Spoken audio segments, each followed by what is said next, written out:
Have you ever noticed how some people seem to have an almost supernatural control over the environment around them? They don't shout, they don't beg, they simply withdraw.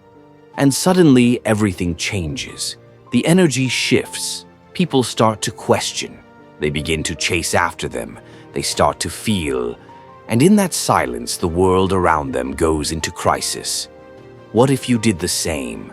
What if, instead of reacting immediately to every little thing, you chose silence? What if you chose retreat instead of explosion? What would happen then? This is where the point lies. When you stop being constantly available, emotionally, physically, psychologically, the world around you changes. People no longer know how to control you. They've been used to controlling you through your reactions, your impulses, your predictability. But when you choose to withdraw, everything changes. Carl Jung once said, "Everything that irritates us about others can lead us to a better understanding of ourselves." Now think about that. When you choose to become inaccessible, who truly gets desperate? Who gets irritated? Who tries to provoke you just to elicit some emotion from you? This reveals more about them than it does about you, and it reveals how much you've been manipulated without even realizing it. You keep giving yourself away to please, to maintain peace, to avoid rejection. But what do you really gain in the process? At the end of the day, you're left feeling tired, frustrated, empty, unfulfilled. And you can't quite explain why. That's because you are too available for those who don't deserve your energy. This video is not about turning your back on the world. It's about choosing yourself. It's about learning what Jung called individuation, the process of becoming whole, authentic, complete. And this process begins when you understand silence can be stronger than 1,000 arguments. When you choose to withdraw, to be silent, it's not about avoidance. It's not about running away. It's about power. Power that comes from awareness. And so I ask you now, how long will you continue to be controlled by the emotions of others? How long will you react like a puppet every time someone pokes your wound? Pause with visual of a person contemplating quietly, breaking the chain of reaction. Maybe it's time to cut those strings, to withdraw, to become a mystery. Because when you stop being available, everything changes. You've been taught to always be present, to respond quickly, to say yes even when your heart says no. But here's a truth most have never told you. Excessive availability is not a virtue, it's a prison. And as long as you think you need to be emotionally or physically accessible all the time, you'll continue to be manipulated, drained, and forgotten as soon as you're no longer useful. Being constantly available makes you predictable, and everything that's predictable becomes a tool. People start using you as an emotional emergency button. They press it when they need attention, relief, validation, and then they put you back on the shelf when they're done with you. But you don't see this because you're trapped in the illusion that being present for everyone will make someone be present for you. But it doesn't work that way. Carl Jung spoke about the persona, the mask we wear to be accepted, loved, recognized. And it's exactly this mask that keeps you overly available. You say it's okay even when you're suffocating. You respond to messages immediately, even when you're exhausted. You explain yourself, justify yourself, defend yourself, as though you owe something to the world. But here's the truth.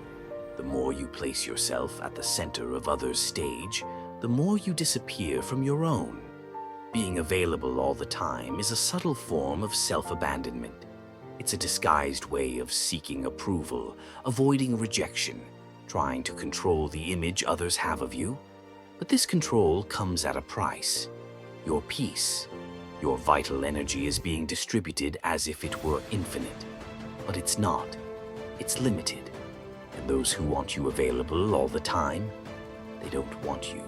They want what you provide: validation, comfort, distraction. But when you change, when you set a boundary, when you refuse to react, they get irritated, they accuse you, they say you've changed. But here's the brutal truth. You've stopped being functional for them. The more available you are, the less value others place on you, because what's too abundant is taken for granted. It becomes disposable. So now stop and think. Who truly deserves your time, your energy, your presence? Better yet, who deserves your absence? But before you answer that, we need to understand something essential. Why do we react so much? Why do we give in so easily? What is behind this almost automatic desire to respond, justify, and please?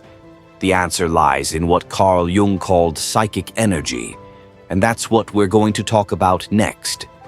The power of protecting your energy. Your energy is all you have, and if you don't learn to protect it, someone will use it against you.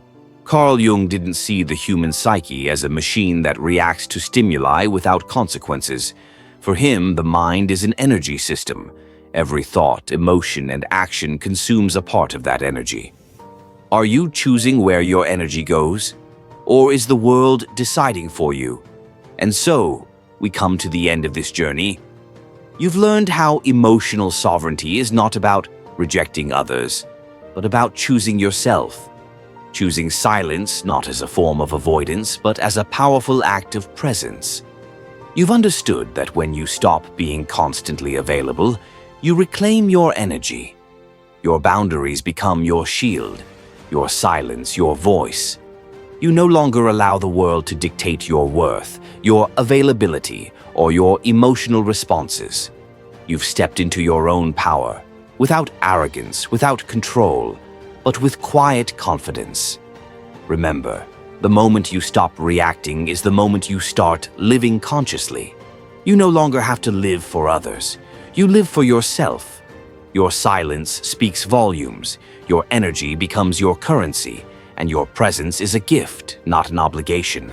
So, the next time the world asks too much, the next time someone tries to poke your wound, the next time you're tempted to say yes when your heart says no, remember, you have the right to say no. You have the right to withdraw. You have the right to silence. And in that silence, you will find your true self. Thank you for joining me on this journey of self-reflection. If you found this message meaningful, take a moment to pause, breathe, and reflect on what boundaries you need to set in your own life. Until next time, remember, true power lies within. And sometimes the strongest thing you can do is to simply walk away. If you want to continue exploring more deep reflections like this, be sure to subscribe and join the conversation. Until then, take care of yourself and remember, you're more than enough, just as you are.